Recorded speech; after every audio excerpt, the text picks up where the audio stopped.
কি অবস্থা, মানে গর্ত থেকে পিপিলিকাগুলা একটা একটা করে আস্তে আস্তে করে টুকুর টুকুর করে বাইরে হইতেছে। ছাত্রদের দুর্দিনে আন্দোলনরত শিক্ষার্থী সাধারণ জনগণের পাশে তারা না থাইকা, তাদের দুর্দিনের সময় তাদের পাশে না থাইকা, এখন যখন বিজয়ের একদম দ্বার প্রান্তে আইসা পড়ছে, এখন এই পিপিলিকাগুলো ভিউ ব্যবসায়ীর জন্য তারা তাদের পাশে এসে দাঁড়াইতেছে। তাদেরকে ধিক্কার জানাই, তাদেরকে ধিক্কার জানাই। রাজচান্দা ছোট ভাই না কি যেন ফাজিল, এই কিছুদিন আগে এই আন্দোলন শুরু অবস্থায় কিসের এক হাংটান টেবিল ফ্যান এই স্ট্যাটাস একটা দিয়ে সে গায়েব। তারপরে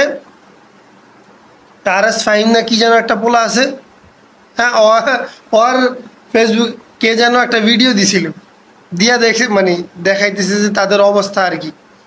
আমি ব্যক্তিগতভাবে তারা এমনিতেও চিনি না, বা তার কোনো সময় ভিডিও টিডিও আমার দেখা হয় না। তো দেখতেছিলাম যে তার ওই যে পোলাটা দেখাইতেছিল, তো এই যে RS ফাইম না কি যেন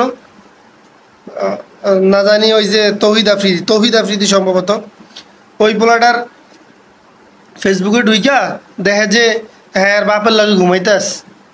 এদিক দিয়া অলরেডি তখন সম্ভবত 10 জন না 12 জনের মৃত্যুর খবর আসছে, মানে সারা দেশে ছড়ায় গেছে। তখন সে তার বাবার নিয়া কোলবালিশ বানায়া দুজন মিল্লা ঘুইয়া রইছে। আর এখন নতুন নতুন করে ওই যে যাদেরকে পোলাপাইন পাগলের মতন করে ফলো করত, এই খবিশের দল হগল আন্দোলনরত অবস্থায় তাদের পাশে ছিল না। এখন যখন ছাত্রদের বিজয়ের মুহূর্ত আইসা পড়ছে, তখন তারা মনে করেন গর্ত থেকে বাইরে আইসা হ্যাঁ তাদের সাথে যোগ দিতেছে। এগুলাকে ওই যে পই পই করে হিসাব করার কথা কইছে না, এগুলাকে ওই পই পই করে হিসাব করে রাখা দরকার।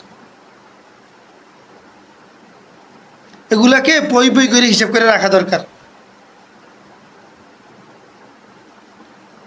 যাদেরকে দিয়ে ভিউ ব্যবসা করে খায়, তাদের দুর্দিনে তারা তাদের পাশে ছিল না। তাদের মতো মির্জাফর, তাদের মতো নিমো খারাম এই দেশটা শুধু কেবল কোটা সংস্করণ না, পুরা রাষ্ট্রকে সংস্করণ করতে হবে। রাষ্ট্রের প্রতিটা জায়গা, প্রত্যেকটা জায়গা সংস্করণ করতে হবে। একদম নিম্ন স্তরের থেকে শুরু করে নিয়ে ঊর্ধ্বতম কর্মকর্তা পর্যন্ত সমস্ত জায়গায় সংস্করণ করতে হবে। তা না হলে এগুলোর বীজ বহুত খারাপ।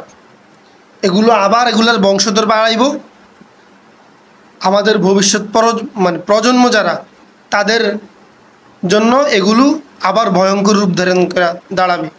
এদেরকে একদম নিঃশেষ করে দিতে হবে, নির্মূল করে দিতে হবে। এই দেশে কোনো মীর জাফরের জায়গা হইব না। এই দেশ কোনো মীর জাফরের জায়গা না, এটা শহীদ তিতুমীরের দেশ।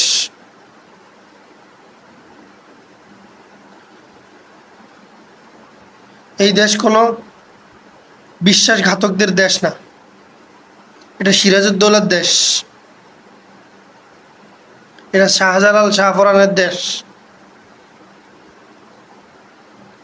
এখানে কোনো গাদ্দার, হ্যাঁ, কোনো রাজাকার, কোনো বদমাইশ থাকতে পারবে না। এইখানে কোনো বিশ্বাসঘাতক থাকতে পারবে না। একদম ছোট থেকে নিয়ে বড় পর্যন্ত কোনো স্তরে এইসব বিশ্বাসঘাতকদেরকে রাখা যাবে না।